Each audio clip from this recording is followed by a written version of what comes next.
Let me ask you something, not out loud but in that quiet place you usually ignore. Have you ever felt it? That subtle ache behind your routines. Like you're doing everything right, but something's off. You scroll, you hustle, you stay busy. But in the silence, a question sneaks in. What am I even doing this for? Maybe you've brushed it off. Most people do. But what if I told you, that question is trying to show you something? Something most people never stop long enough to see. A truth hidden beneath the noise. We are not just lost as individuals, we're lost as a culture. We are living through a crisis of purpose, and it's not loud like a war or dramatic like a disaster. It's quiet. It's subtle. And it's everywhere. 1. Modern life gives us comfort, but not meaning. We've built a world of endless convenience. Everything you could want at your fingertips. But here's the thing no one tells you. Comfort numbs. Comfort dulls the edge that once pushed people to grow, to connect, to fight for something real. And in that comfort, we've lost the primal tension that used to give our lives weight. We have soft beds, fast Wi-Fi, and 1,000 ways to avoid ourselves. But when the noise dies down, the question comes back. Why does none of this feel like enough? 2. You're told you can be anything, but no one tells you how to be something. The world today tells you to dream big, hustle harder, chase freedom. But when you can go any direction, it becomes terrifying to choose one. You're haunted by the fear of missing out, falling behind, or choosing wrong. So you scroll. You wait. You doubt.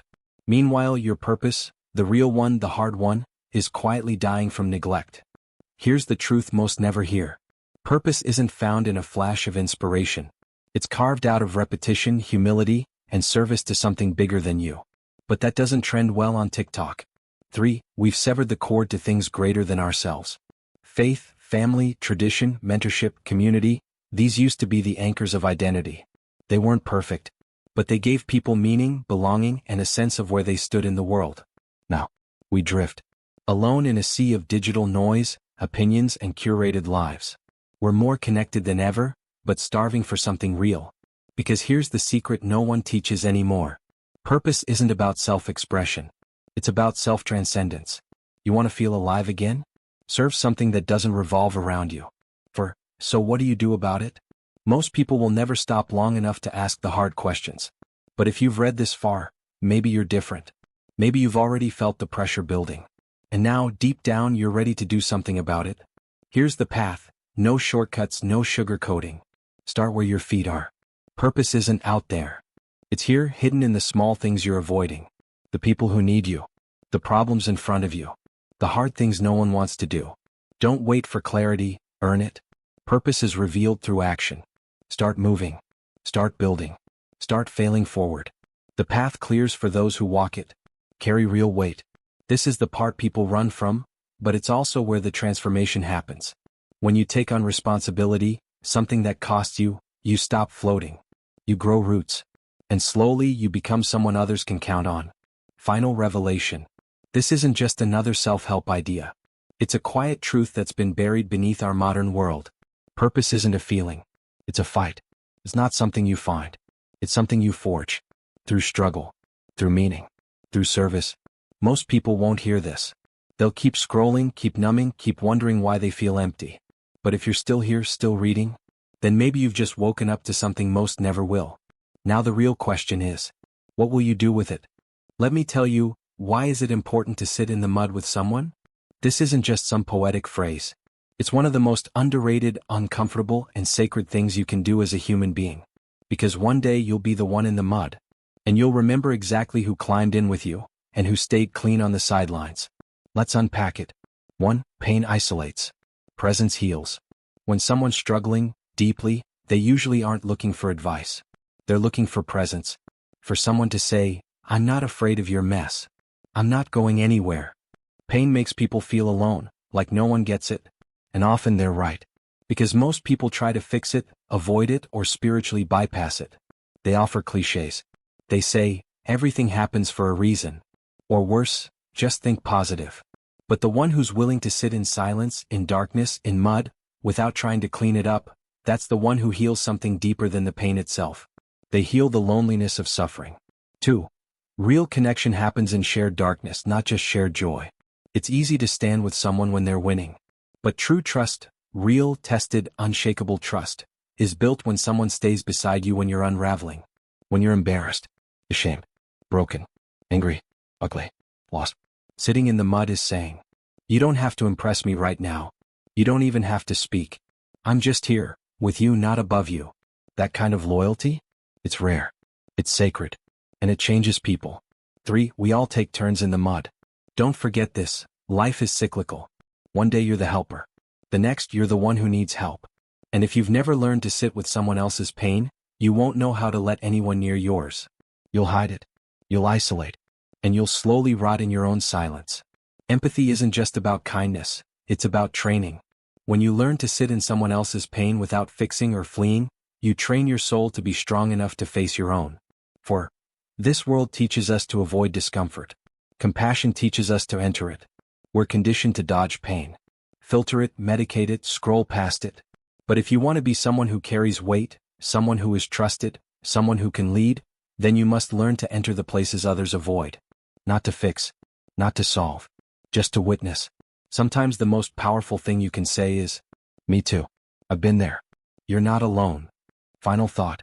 Sitting in the mud doesn't make you weak. It makes you human. And in a world full of shallow conversations and curated perfection, being the one who's unafraid to step into someone's darkness, that's rare. That's brave. It's the kind of thing people remember for the rest of their lives. Because long after they've climbed out of the mud, they'll remember who was willing to sit in it with them. Success is learning that failure can be a good thing. On the surface, that sounds like motivational poster talk. But when you live it, when you fail hard, when it hurts, when the thing you thought defined you crumbles, and you get back up anyway, that's when this idea stops being a slogan and becomes something sacred. Let's break it down with experience, not fluff. 1. Failure isn't the opposite of success, it's part of the price. Here's a lie we're sold early. That success is a straight line. That if you're smart, talented, or passionate enough, you'll rise steadily. But the real ones, the ones who build something meaningful, they'll all tell you the truth. Success is built on broken attempts, wrong turns, and public embarrassment. They didn't avoid failure. They absorbed it. They bled through it. They learned from it until it became part of their edge. Failure teaches things comfort never could. 2. Failure reveals what success can hide. When you're succeeding, you can coast. People praise you. Doors open. You stop checking your blind spots. You start believing your own hype. But failure? Failure humbles you. It strips the illusion and shows you what's real, what you're made of, what you believe, what you still need to face. Failure doesn't just test your plans, it tests your character.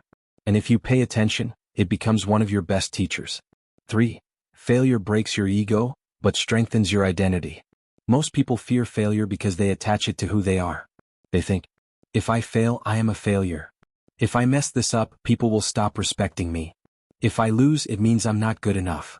But that's only true if your identity is fragile. Once you learn to separate your outcomes from your worth, everything changes. You stop fearing failure. You start using it. And weirdly enough, people respect you more because they see you taking hits and still showing up. That's rare. That's powerful. 4. Failure is feedback. Painful, precise, and priceless. It doesn't lie to you. It doesn't flatter you. It points, directly, to what's not working. A failed launch shows you where your offer fell flat. A broken relationship shows you what you ignored. A rejection shows you where you need to grow. Most people avoid failure and delay their own growth. The ones who succeed fastest? They run toward the discomfort. They want the data. They want the pain, because they trust what it's shaping them into. Final thought. The real win isn't avoiding failure. The real win is learning to trust yourself through failure. That's when you become unstoppable. Not because you always get it right, but because you've learned that getting it wrong doesn't break you. In fact, it builds you. So yes, success is learning that failure can be a good thing.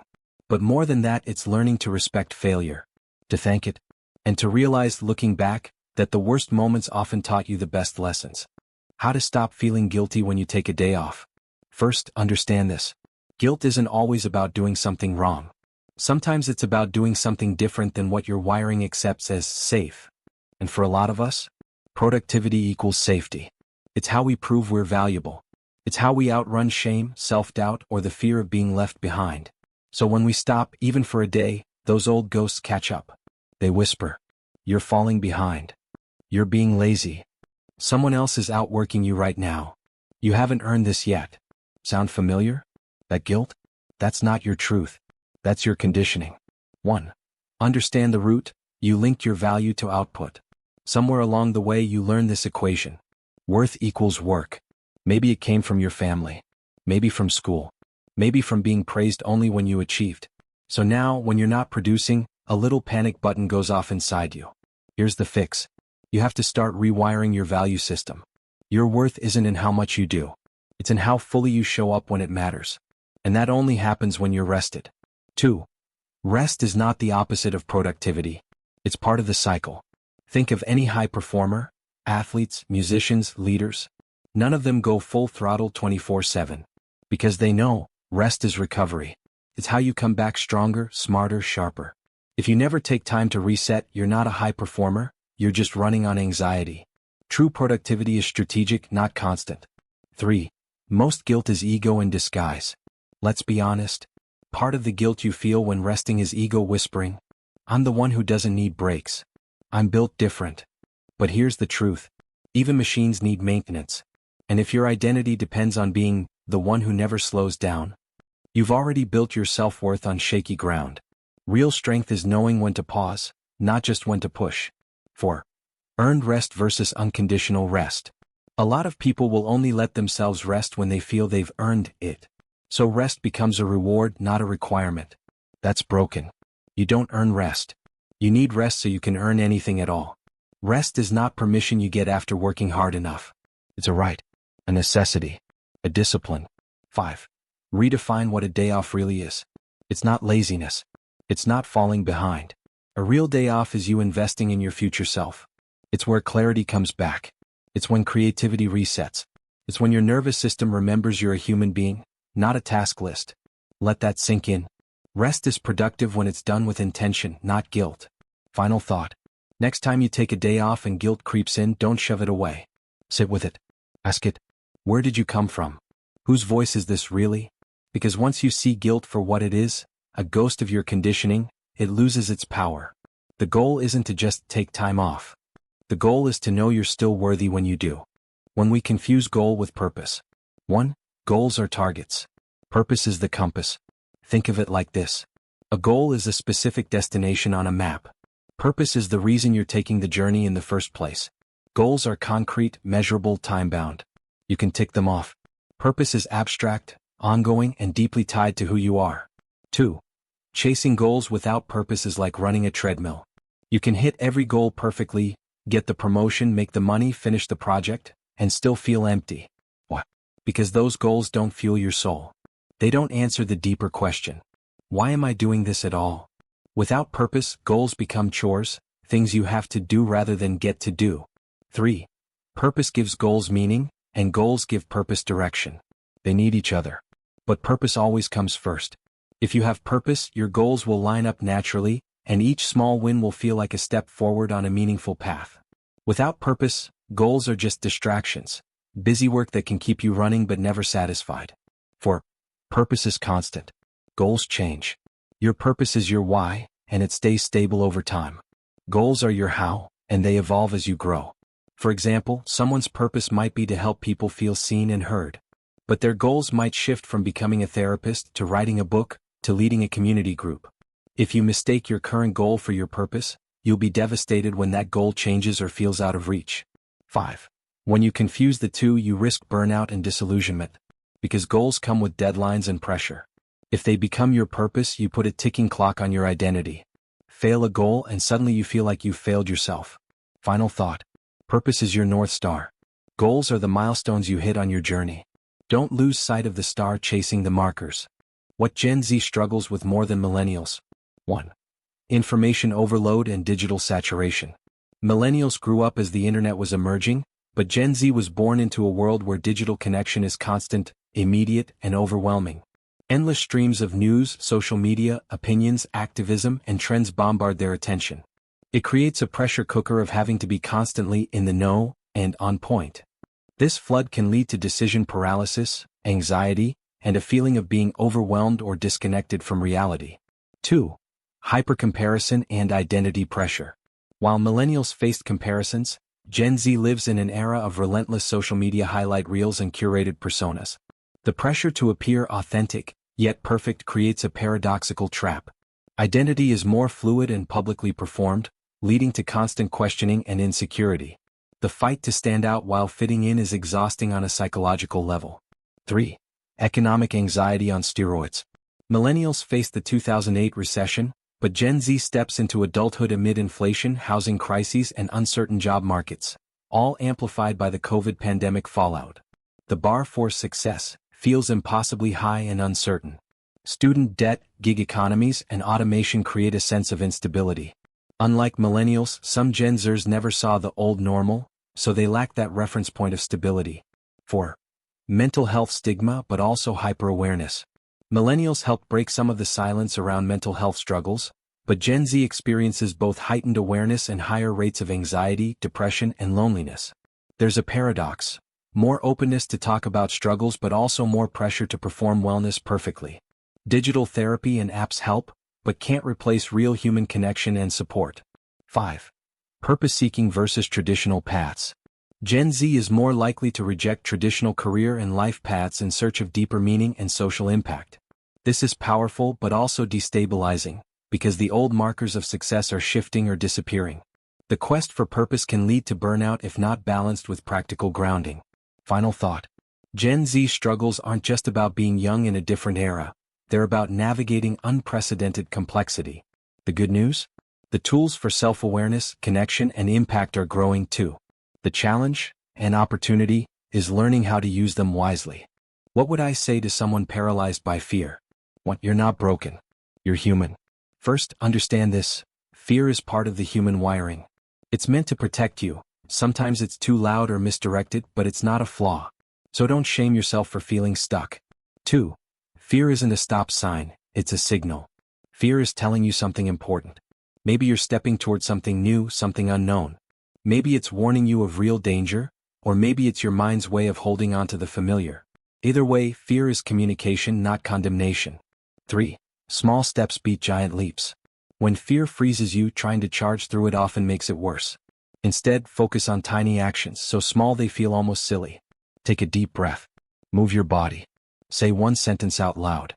Reach out for support. Each small step chips away at the paralysis. 4. Courage isn't absence of fear, it's acting in spite of it. The bravest people aren't those who feel no fear. They're those who feel it deeply, and choose to move anyway. It's messy. It's imperfect. It's sometimes one foot then the other. 5. You're not alone, even when it feels that way.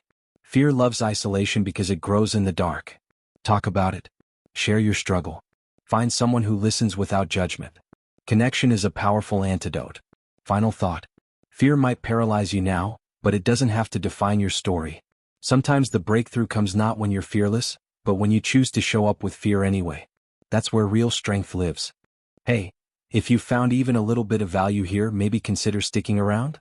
I share these kinds of deep conversations. No fluff, just real talk to help you cut through the noise. No pressure, just a quiet space where you can keep exploring, learning, and growing at your own pace. If that sounds like something you want, hit subscribe. I'd be honored to have you along for the journey.